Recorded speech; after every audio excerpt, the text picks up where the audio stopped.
Sinagot ng kampo ni Kailin Alcantara ang bahagi ng statement ni Jackie Forster kaugnay sa pagpilit di umano nila kay Kobe na tumira sa kondo ng aktres. Ayon sa kapatid ni Kailin ay kung pilit lang umano ang pagtira ni Kobe sa kanila. Bakit halos wala ng planong umalis pa si Kobe sa kanila sa dami nitong gamit na dala? Ayon pa sa kapatid ni Kailin, may sarili pa umanong kwarto si Kobe Paras. Pinilit daw namin magstay sa bahay si Kobe. Hoy, higante kong pinilit ka naman, ba't may dala kang milyong sapatos? TV at PS5 kung feeling mo hostage ka at wow, may sarili pa siyang kwarto.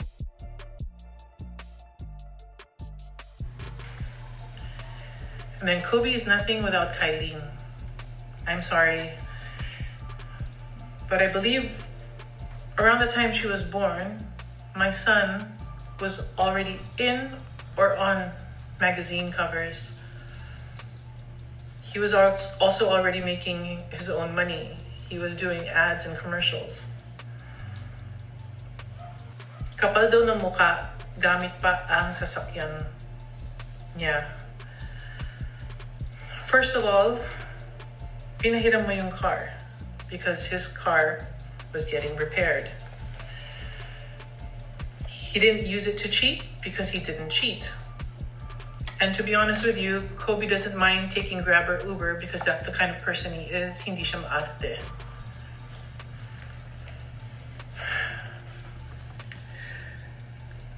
Kailin also told Andre na ang sarap singilin ng rent.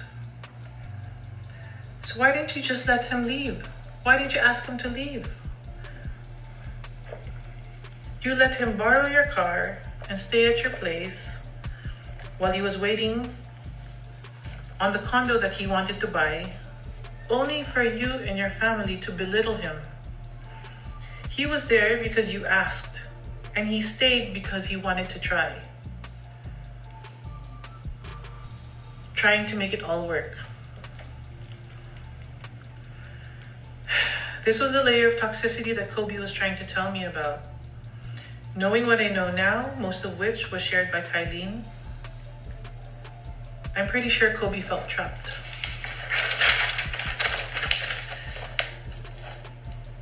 Kailin should have completely understood the day that he decided to leave her that he had had enough. Kailin is 22 years old. She is too young but wild.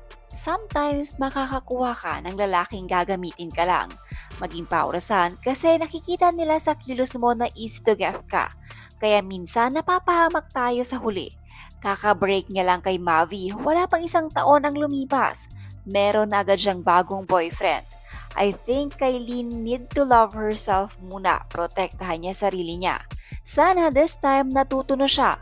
Wag na muna siya mag-boyfriend, ang bata pa niya.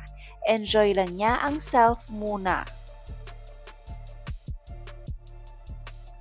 Kala ata ni Jackie Forster alam Marjorie Barreto ang atake niya sa ginawa niya. E na back to you tuloy siya ng mga tao. Ano yung anak niya? Bata?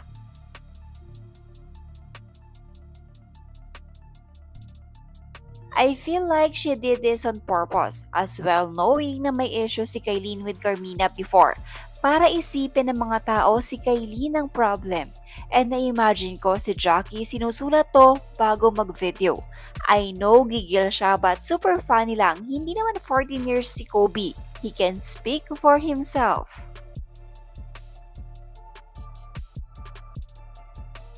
Kobe is gentleman enough. If I were the mother and my son is crucified while he keeps his silence, I'd most likely do as Foster does. Yung fans na puring-puri dati si Kobe tas biglang mamas boy na ang attack ngayon. I'm not a fan of both. Natatawa lang ako sa mga fanatic. Don't be a blind supporter. Umpisa pa lang naman red flag na yung guy.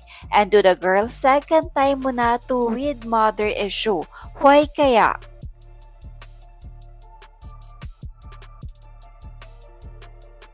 I understand that as a mother, her instinct is to protect her son. However, some of the things she said in her Son Across the Line, particularly about Kylene's family. That kind of statement is unnecessary and unfair. No matter what the situation, speaking negatively about someone's parent, especially in such a personal way, adds fuel to a fire that doesn't need to be stoked. It's one thing to protect your own family, but attacking someone else's family doesn't contribute to healing or resolution. Ang questionable din na bakit nanay pa nag-defend in public, adult na yung anak niya. He can debunk rumors or defend himself if he wants to. Both siguro nagkaroon ng pagkakamali to an extent. Walang perfect relationship, pero sana turuan niya how to take accountability and own up to mistakes, di yung aasa sa pagtatanggol ng magulang. Oo, may protective instinct ang parents to begin with. Pero yung tahimik na yung mga ex tapos gagatungan mo pa yung ingay ng iba is kinda sus and giving enabler vibes.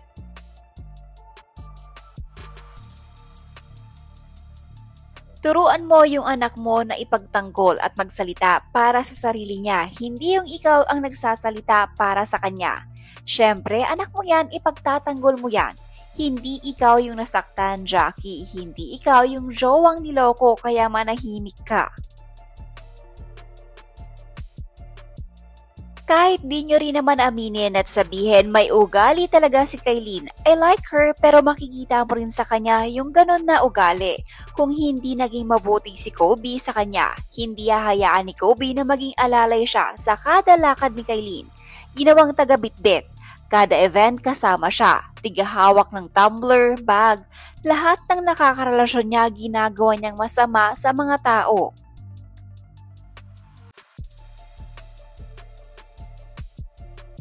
I guess it's more on giggle sa part nila na may mga nawalang supposedly projects with Kyline.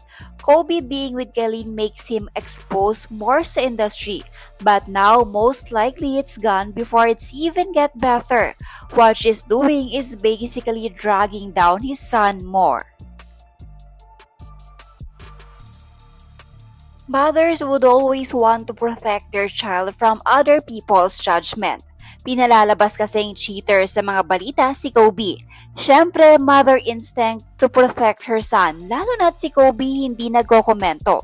They also have the right to voice out their own opinions. I don't think Kobe is mama's boy kasi they were even apart for a long time, diba? I remember she was doing interviews before na she wants to reconnect with her sons with Benji Paras. I think she is Jackie trying to be there for her son, which shouldn't be happening now kasi matanda na anak niya. Baka akala niya nakakabawi siya ngayon with what she's doing. You know, for the last time, she wasn't able to give them way back.